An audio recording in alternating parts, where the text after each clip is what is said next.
Assalomu alaykum hurmatli kuzatuvchilar, obunachilar, opa-singillar. Jarroh sifatida aktual mavzulardan biri bo'lmish bachadonni olib tashlash operatsiyasi to'g'risida men gapirib o'tmoqchiman. Albatta, hozirgi gapiradigan gaplarimni men har bir bemorim bilan individualniy konsultatsiya vaqtida suhbat qilib, tushuntirib gapirib o'taman. Demak, bachadonni o'zi qanday organ? Bachadon muskul qavatdan iborat organ hisoblanadi, mushishni to'g'ri organ hisoblanadi va bachadon hech qanday gormon produksiya, ya'ni gormon ishlab chiqarish funksiyasini bajarmaydi. Gormon ishlab chiqarish funksiyasini bu tuxumdonlar bajaradi. Demak, bachadon olib tashlash operatsiyalari o'zi eng ko'p qaysi holatlarda ko'rsatma hisoblanadi? Bachadonni olib tashlash operatsiyalari asosan adenomiozni kech bosqichlarida, ko'plab yirik hajmli miomalarda yoki miyomatoz tubini bachadonni ichki qavatiga o'sib kuchli qon ketishlarni yuzaga keltiruvchi holatlarda, shuningdek, masalan, kesareva vaqtida shoshilinch ravishda hayotiy ko'rsatmalarga binoan bachadonni olishga to'g'ri keladi shu holatlarda va juda ham ko'p uchraydigan holat bu onkologik jarayonlardir. Bachadonni olishga ko'rsatma bormi? Demak, birinchi savol bu bachadonni tuxumdonlar bilan birga olish kerakmi yoki bachadonni faqatgina o'zini olish kerakmi? Bu savolga javob berish uchun bizda bemorlar albatta yoshi inobatga olinadi yoki bemor reproduktiv yoshdami, ya'ni hali klimaksga, menopauzaga kirmaganmi yoki ushbu operatsiyaga ko'rsatma bo'layotgan bemor klimaksga kirib bo'lganmi, menopauza yoshidami? Ushbu holatga aniqlik kiritilgandan keyin bemorga tushuntiriladi. Demak, bachadon olinayotganda agar tuxumdonlarda hech qanday patologik, ya'ni kasallik topilmagan bo'lsa, tuxumdonlarni reproduktiv ayollarga, yoshdagi ayollarga qoldirish kerak hisoblanadi. Chunki tuxumdonlar alohida o'zi bachadon olinayotgan texnikasida hech qanday tomir bilan qo'shib, ya'ni uni oziqlantiruvchi qon tomir bloklanmaydi, chunki tuxumdonlar alohida boshqa qon tomirdan ham oziqlanadi.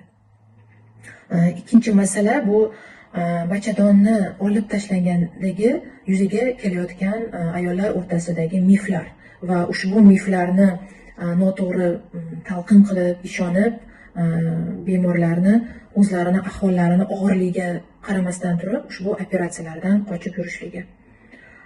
Albatta, bachadonni olish operatsiyasi bu oxirgi yo'l hisoblanadi, lekin ko'rsatma bo'lsa, bemorga to'g'ri tushuntirilsa, undan keyingi hayotni bemorga to'g'ri tartibda tushuntirilsa, hech qanday yomon tomoni yo'q.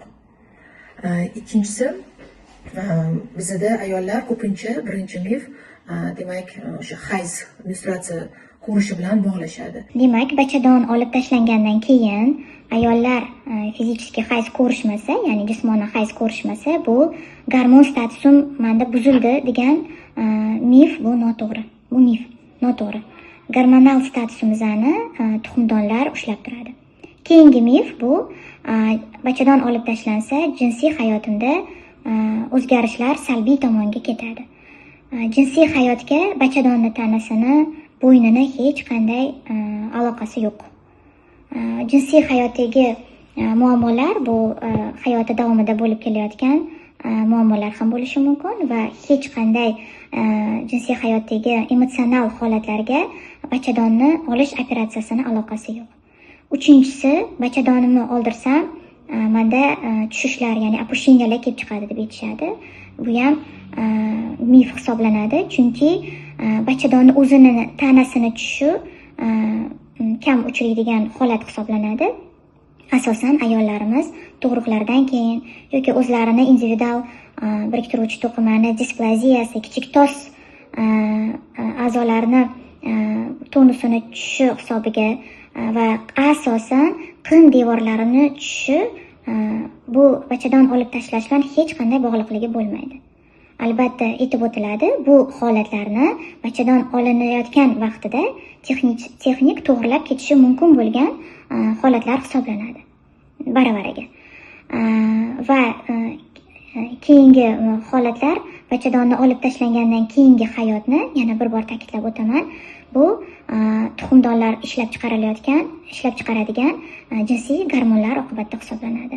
Albatta, bemordagi yana eng asosiy qo'rquv bu anesteziya tomonidan, ya'ni bemorlarni narkozdan qo'rqishligi. Hozirgi zamonaviy tendensiya, ya'ni tibbiyotda qo'llanilayotgan usullar, og'riqsizlantirish metodikalari juda ham rivojlangan.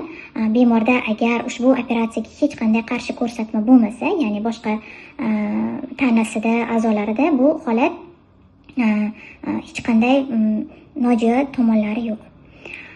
Shuningdek, bemorlarda yana bir bor ta'kidlab o'taman, agar ma'lum bir sabab bilan, mana ayniqsa onkologik jarayonlar yoki bemorda tuxumdonlarini parallelni bachadon tanasi bilan yuzaga kelgan kasalliklarda olindimi, reproduktiv yoshdagi ayollarga jarrohlik amaliyotidan keyin juda ham katta arsenalga ega bo'lgan farmatsevtikadagi gormon zamestительный terapiya, ya'ni ushbu yetishmayotgan gormonlarni preparatlar yordamida to'ldirish mumkin, qoplash mumkin. Bizda gormon terapiya deganda biroz noto'g'ri tushunchalar bor, ya'ni ayollar tushunib-tushunmas men gormon qabul qilsam semirib ketaman, boshqa bo'laman degan noto'g'ri fikrlar bilan yurishadi va kasallikni o'tkazib yuborayotganliklarini bilmay qolishadi. Agar ma'lum bir kasallik tufayli bachadon olinganda tuxumdonlar ham qo'shilib olinsa, bemorga operatsiyadan keyin bemalol korreksiya qilish mumkin va bu bemorga juda ham katta plyus hisoblanadi, hayotini sifatini oshiradi.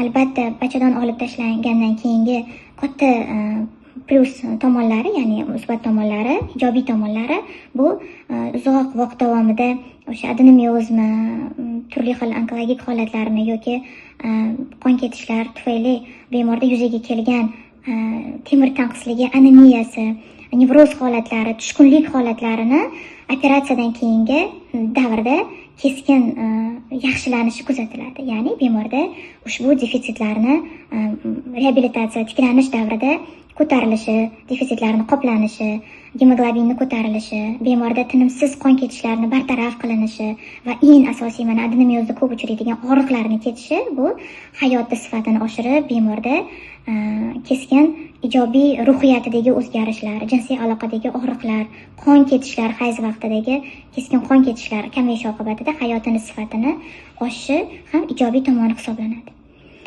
Shuningdek, agar bemor menopauza yoshida bo'lsa, o'sha klinikasga kirib bo'lib, ma'lum bir kasallik tufayli bachadonni olishga ko'rsatma bormi? Bunda besporni tuxumdonlarni qoldirish kerak emas. Chunki o'sha menopauzaga kirib bo'lgan, klinikasga kirib bo'lgan tuxumdonlarni qoldirish keyingi asoratlarga ham olib kelishi mumkin. Yana bir ta'kidlab o'taman, bachadonni olishga, demak, ko'rsatmalar yuzaga keldimi, biz nima qilishimiz kerak? Bemorga to'g'ri tushuntirishimiz kerak.